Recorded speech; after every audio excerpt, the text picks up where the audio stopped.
I'm Eric Loy, and welcome to Eric Loy Interviews. On this podcast, we talk to folks from the VTuber community about their channels, their talents, their stories, where they come from, and their plans for the future. Frankie Bunny joins us. Hello.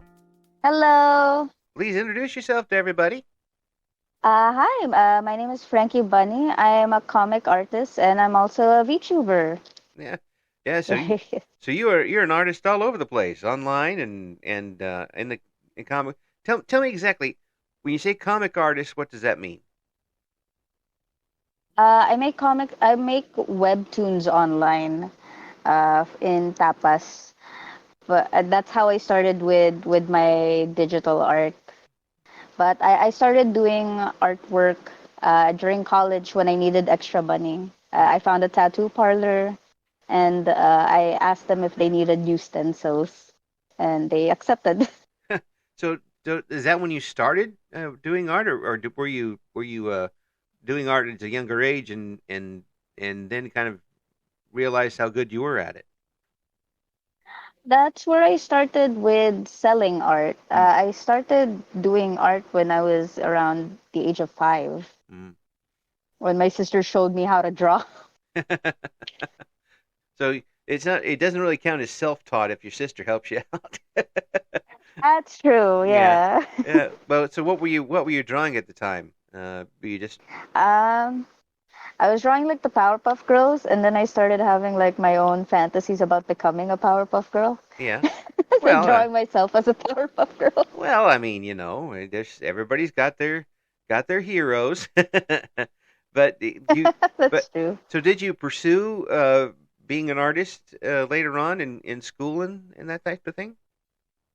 I wanted to, but having Asian parents, they usually want, engineers, the businessmen, Mm. doctors, and I decided to go to the doctor route because I thought, I like helping people. Might Yeah, as well. yeah. It's they tend to frown if you draw stuff on the patients, though. I imagine.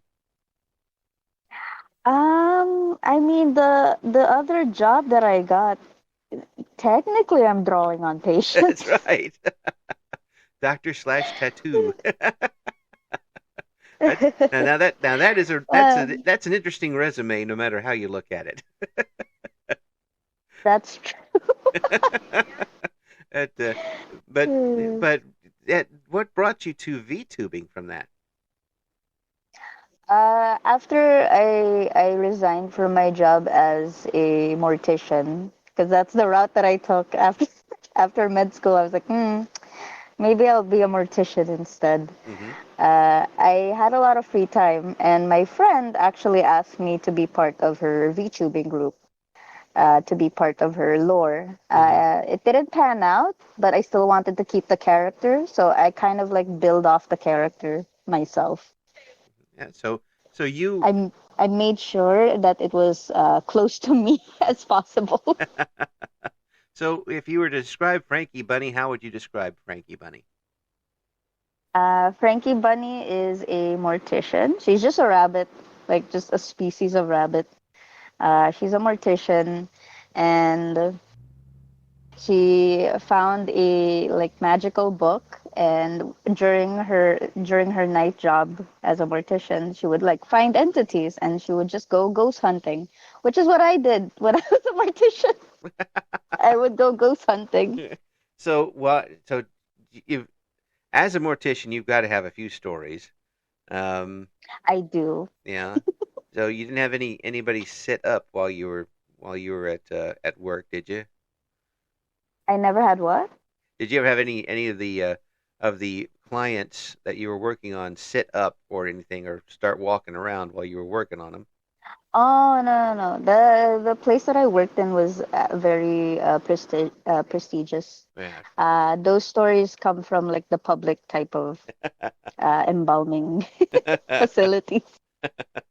It's just Private wait a don't minute. have that story. These folks aren't quite ready yet. uh, Oh, that sorry. that type of thing. They need a little more cooking before this one's done. The so you did some ghost hunting too. I do. Whenever my work didn't have patients, I Mhm. guess that's what you can call them. I would like go around the funeral home and just like look for ghosts or like ask around, like, "Oh, are you here? Can you hear me?" And did you find any? Some of the guards didn't really like that. I bet. I bet. Did you find anybody? Sometimes I would hear noises from the casket room. Boy. Yeah, that would be enough to send me home. The, No, that was enough for me to go up there, yeah. say, "What's going on over there?" Hello, knock, knock, knock. Is anybody there? So have you played like a game like Phasmophobia or anything like that? Yeah, I do. I play Phasmophobia. I played Pacifier. Hmm. Horror games aren't really something that I get scared of, to be honest. Yeah, So I never play them as much because I feel like it wouldn't be as entertaining. yeah. Well, but you can play stuff for fun too. So what do you usually play online? I usually play Valorant, Honkai Star Rail, things that, that would actually scare me, like Valorant. There's a lot of jump scares that I get more Mm. from that game compared to Phasmophobia. Phasmophobia, it kind of is a different angle for you because you're actually really wanting to see the ghosts. Yeah, yeah. Come on, ghost. Where you Show yourself. at? You're chasing the ghosts. The ghosts are trying throwing stuff in the way, trying to get away from you. You're chasing them down. That that's a whole That's true. that's a whole different angle to it. I never thought about that one in the game. The the What brings you to Honkai Star Rail? I've seen a lot of people playing that. What catches your eye for that game? My friends started playing Genshin Impact, and they said that I might really enjoy it because the characters are very pretty. Mm. As an artist, I do appreciate all of the artwork that Honkai Star Rail shows. Since I moved from Genshin Impact to Honkai Star Rail, I moved from one gambling game to another gambling game. Don't move too far away from the tree there, but the Yeah, yeah, yeah. so as an artist, when you see these games and you see a game for the first time, do you look at it with a critical eye as far as that's concerned? Does the game have to have good art sensibilities for you to enjoy it? Not really, because there are some games that are not really aesthetically pleasing Mhm. to the eyes. Like, some games are designed simply, Right. and that's not really an issue for me. Maybe it's an issue for me when it comes to like watching shows like, anime. I Mm. need it to be pretty for me to, be immersed into it. Yeah. So you're not sitting there and dissecting what each person did in each shot. I would have done it this way. I would have done it that way. You're not doing that. No, not really. I appreciate the artwork, and I do observe what the artist did and maybe try to replicate it in my artwork. Well, that's good. Adapt, adopt, and improve. That type of thing.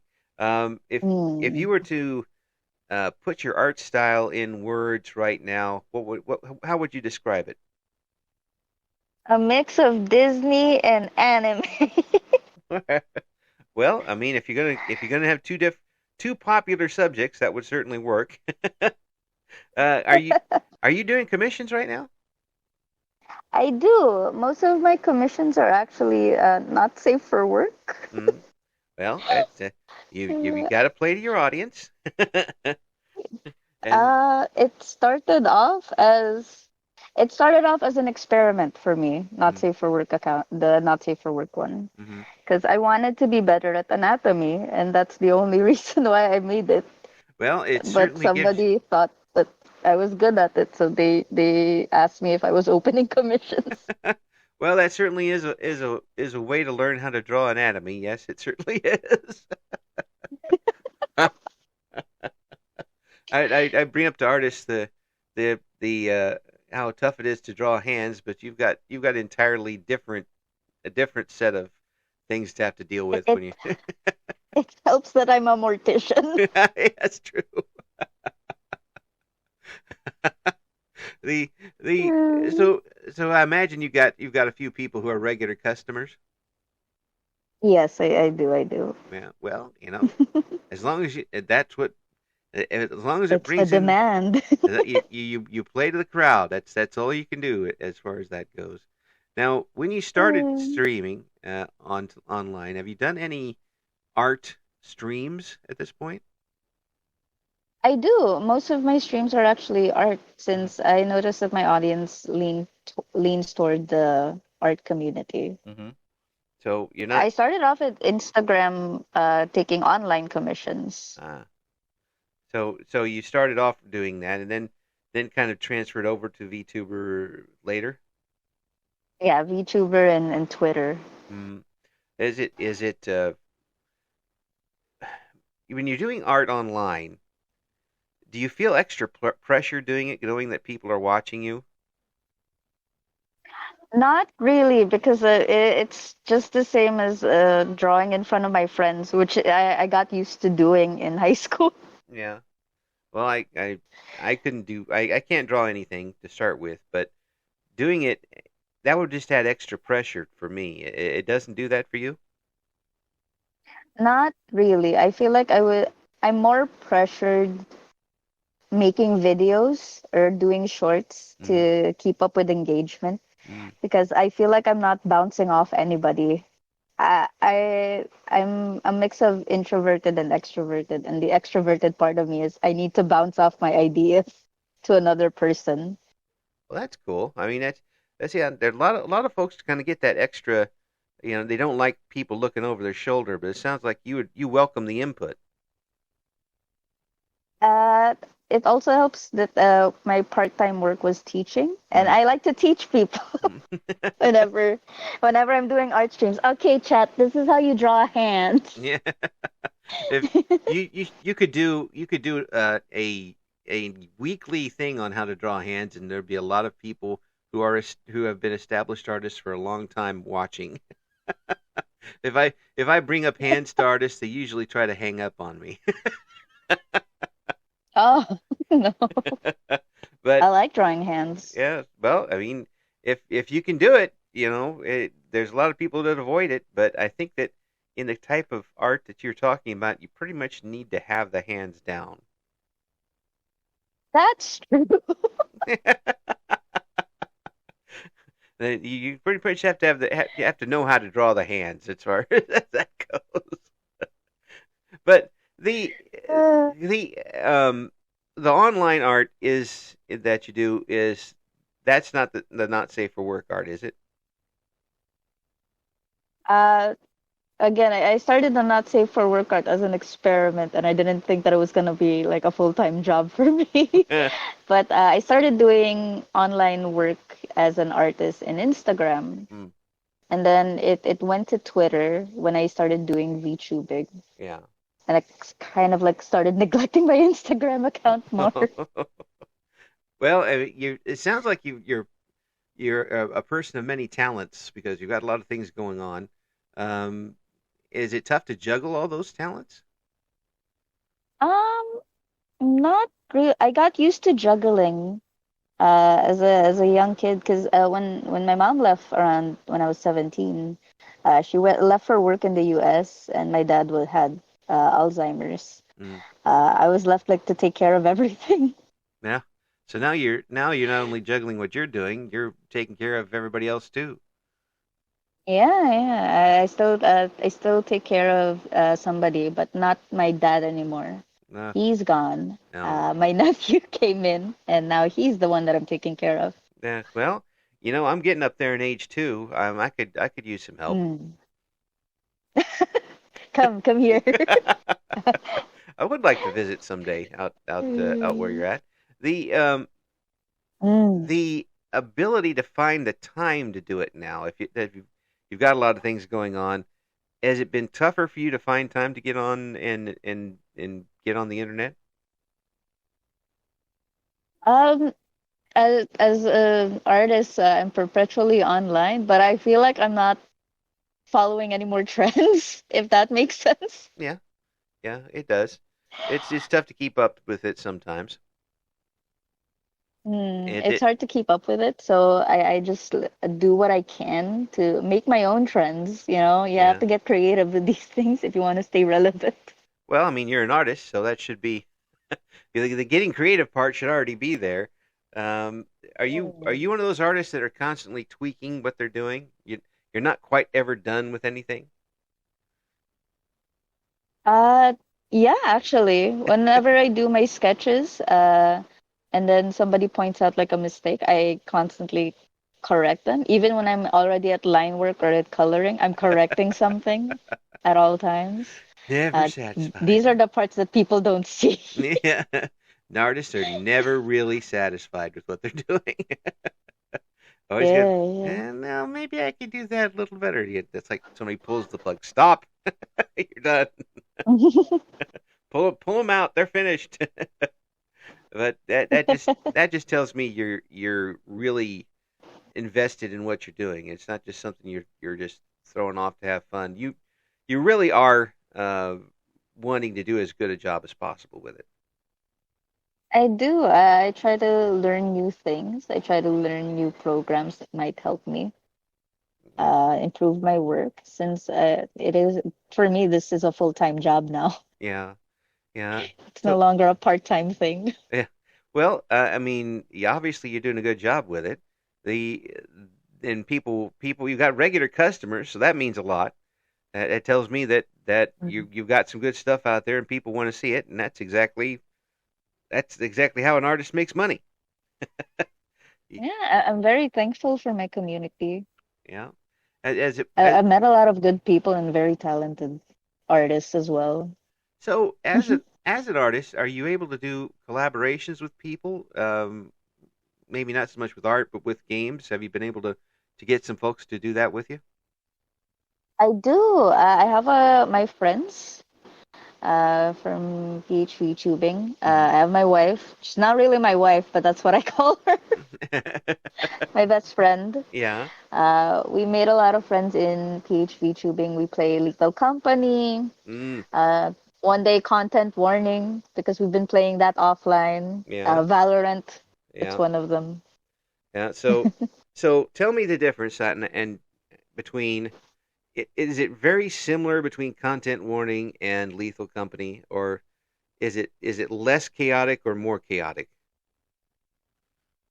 I think Lethal Company is a bit easier because you're just collecting things. Mm-hmm. For content warning, sometimes you end up in a spot where all of the monsters are just right in front of you,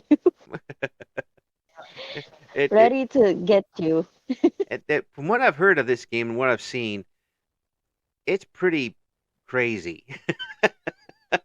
So, It is, but it's very funny yeah. when you rewatch the videos. Some of the stuff they have you doing and the monsters are just you have to wonder what type of mind thought of something like this. I do like the environment though. Yeah. The environment and content warning. It looks hand drawn and like my artist brain. I love it. So, artist brain person, have you thought of Hmm. doing some art for games yourself? I have. I've been applying for work for virtual novels. Mm. Mainly for character designs because I've been practicing a lot on character designs like Has-Been Hotel characters and I Love a Boss characters. Folks are really into that type of art these days. Um, the Yeah. and it's very expressive art too in a lot of ways, and it's good. I'm glad to see that people have some in cases some people have changed their entire art style because of it. You haven't done that, have you? You pretty much stuck with what got you here. I always try to adjust my art style. I feel like my artwork doesn't reflect anymore if I try to go back 3 years from now. Mm. So you are 3 years changing. ago, 3 years ago. You are Yeah. adapting and changing your style. Again, like an artist, like a true artist, you're not finished. Yeah, I'm never finished. There's always something that could change. A little color change, this, that, the other thing. I, I always have ideas in my head. So when did you start? When did you go from writing on the paper and doing your art that way to doing it on the computer, was it an easy transition for you? No, it was not. My mom got me a gift for Christmas. She got a tablet on sale, and she got one of her own. Hmm. And she said, "You like drawing, right? Here's a stylus. Here's a tablet. Go learn." Go learn. And was Yeah. it kind of painful at first, and but were you able to pick it up pretty quickly? I started with drawing on paper first, and then taking pictures of it with my tablet because I couldn't get the hang of the line art in the Yeah. tablet first. Now And then after that's that, I started like adjusting to line work and then coloring and then learning more and then looking at videos. It's always a learning process. yeah, but you've been obviously you've adapted extremely well because your product is in demand. I hope so. I hope so. That's, how does that? It's basically a business now. Well, yeah, it is, but how does it feel to know that your talent is one that people want to see more of, and people are interested in commissioning you for? That's got to feel pretty good. It does. Like I said, I wouldn't be here if it wasn't for my community. I'm very thankful for them that they're always encouraging me and they're always telling me nice things about my artwork. Even though sometimes I'd be like, oh, that's a mistake. Don't look at that. Yeah, hold her back. She's got the pen. Hold her back. they they they're gonna try and fix it. Hold her back. It's fine. It's fine. It's fine. uh, oh, that's it's great to see somebody who enjoys themselves so much and has gotten to where that other folks are encouraging you to keep going. Do you feel that from your community that a good portion are right behind you? I'm very thankful for them, yes. Yeah, it's nice to have that and be able to rely on that sort of thing. Now, artists and anybody who puts their talent out on the line are always risking negative feedback. Um, have you been able That's true. have you been able to avoid that? And if it has happened to you, what do you do about it? Uh, I did receive some negative feedback from like the YouTube one. Sometimes they don't get what a joke is. Yeah, that's true. And I try not to fight it. I'm just like, I just like them or I just give them like a smiley face. Um, So I usually just take notes on my mistakes and then try to correct it in new products. yeah, but is it really a mistake or is it just their taste? Um, I guess it's just their taste because sometimes I would post like really, really bad videos. Like it's bad on purpose to get views. And I think people don't understand that I was being satirical about it. But the bad part is if people start liking that stuff, like, oh well, now I have to do it on purpose. The video is bad on purpose. It was not, oh, I'm never gonna go viral. That's the whole point. I'm never gonna go viral with this bad video. Why did you take the bait? Hello? Yeah, sometimes But you yeah, so, mhm. sometimes you just can't underestimate some folks. They're gonna That's go for that low hanging fruit sometimes. The well, so do you have any big plans right now for your channel? Have you got something on the horizon for us? I'm working on a another webtoon for my VTuber character because a lot of people like to post their lore Hmm. online that people like to read. And I am a writer. I actually do write stuff for freelancing. Yeah, Um, but I'm also a very visual person. yeah. So now I like drawing comics. with all that and with your applying for work on visual novels and you're a writer, the obvious question Mm. is when does your visual novel come out? To be announced, because I also have work and my nephew and a big schedule Yeah, to look after. but you do have you got to have something in the back of your mind, don't you? I'm hoping this year I'd get to post it. But with commissions, because I need to make money. I need money. Yeah, yeah, that does happen. That's more of a passion project for me. Well, I hope we get a chance to see it because it's very obvious that you're extremely talented and you are passionate about what you do. And I always encourage that and folks who want a chance to see what Frankie Bunny is up to, will have the links in the description for this video coming up as well. It's been a great pleasure to meet you and to talk with you. Hopefully we'll get you on again soon. And when we get you on when that novel comes up. We're definitely going to get you on again. Just hoping I post the first chapter by this year.